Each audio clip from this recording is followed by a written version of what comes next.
ఎంత మంచి అవకాశం ఇచ్చిన దేవదేవునికి ఆయనకి మాత్రం మరొకసారి మహిమ కలుగును గాక. హల్లెలూయా. ఈ సాయంకాల సమయమున దేవుడు నీతో ఒక విషయం చెప్తున్నాడు. అదేంటో తెలుసా? నువ్వు పాపం నుంచి దూరంగా జరుగు. నువ్వు శిక్షకి అర్హుడు కాకు అని దేవుడు ఈరోజు నీతో మాట్లాడుతున్నాడు. మీరు అనుకోవచ్చు, నేను చర్చికి వెళ్తాను కదా, ఆరాధన చేస్తాను కదా, పాటలు పాడతాను కదా, చప్పట్లు కొడతాను కదా, వాక్యం వింటాను కదా, వాక్యం చెప్తాను కదా, మరి దేవుడు నాకు ఎందుకు అవన్నీ అలా చెప్తున్నాడు, ఆ మాట ఎందుకు దేవుడు నాకు చెప్తున్నాడు అనుకోవచ్చు. కరెక్టే, నువ్వు వాక్యం వింటున్నావు, పాటలు పాడుతున్నావు, వాక్యం చెప్తున్నావు, ఆరాధన చేస్తున్నావు. అయితే దేవుడు ఇవన్నీ చూసిన తర్వాతే నేను జాగ్రత్తగా ఉండమంటున్నాడు. ఎందుకో తెలుసా? ఎందుకంటే నువ్వు అంత భక్తిగా ఉంటున్నావు ప్రతిసారి. అయితే ఈ భక్తి నీ మనసులో నుంచి సంతోషంగా గానీ, హృదయపూర్వకంగా గానీ రావట్లేదు.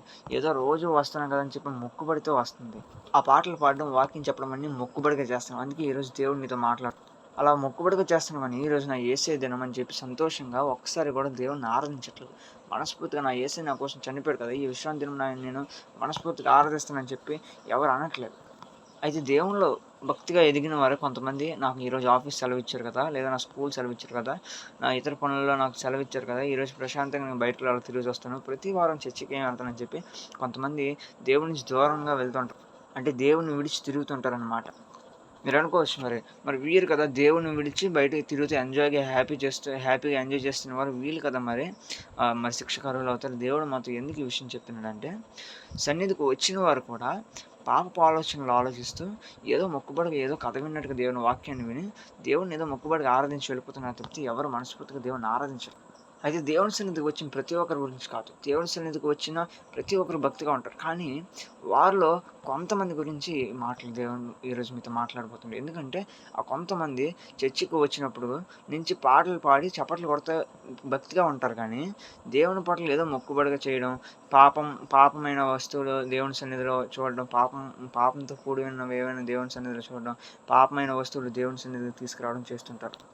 మరి ఎవరు శిక్ష నుంచి బయటపడతారు అంటే, ఎవరంటే తను తగ్గించుకొని పాపాన్ని విడిచిపెట్టి ఎవరైతే ఉంటారో వారు దేవుని సన్నిధికి అర్హులు. అంటే దేవుని సన్నిధిలో నిలవబడడానికి వారు అర్హులు. శిక్ష నుంచి వారు తప్పించుకుంటారు. ఈ మాట అయితే ఎవరు నమ్మరు. ఎందుకంటే సర్వసాధారణంగా భూమి మీద పాపం చేయని వ్యక్తి అంటూ ఎవరు ఉండరు. అయితే ఉన్నారు. ఎవరు? అప్పటి దినంలో వారు ఎంతో భక్తిగా ఉన్నారు. దేవునితో గొప్ప సహవాసం కనుగొన్నారు అప్పటి దినముల్లో.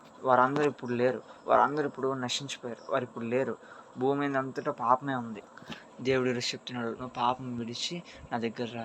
నీ కోసం నేను చేసిన అనేకమైన వాగ్దానాలు నేను నెరవేరుస్తాను. నిజమే, నీ పితరులు ఆదమవ్వలు కాదు కదా, నువ్వు నీ పితరులు నాతో గొప్పగా సహవాసం చేసే కదా, నీ పితరులా నువ్వు కూడా గొప్ప సహవాసం నాతో చెయ్యు. నీ కోసం నేను తలుపులు తెరిచి ఉన్నాను. నువ్వు వస్తావని నేను తలుపులు ముయ్యట్లేదు. ఇంతకు ముందు వారు నీ పితరులు అయితే వచ్చేలోపు తలుపులు మూసుకున్నాయి. కానీ నువ్వు వచ్చినంతకు ఇప్పుడు తలుపులు తెరిసే ఉన్నాయి. నాతో స్నేహం చేయి. పాపాన్ని విడిచిపెట్టిన దేవుడు నీకు చెప్తున్నాడు, నువ్వు పాపాన్ని విడిచిపెట్టి ఆయన ఇచ్చే గొప్ప దీవెనలు, ఆశీర్వాదములు ఇక పొందుకుందువు గాక. ఆమేన్.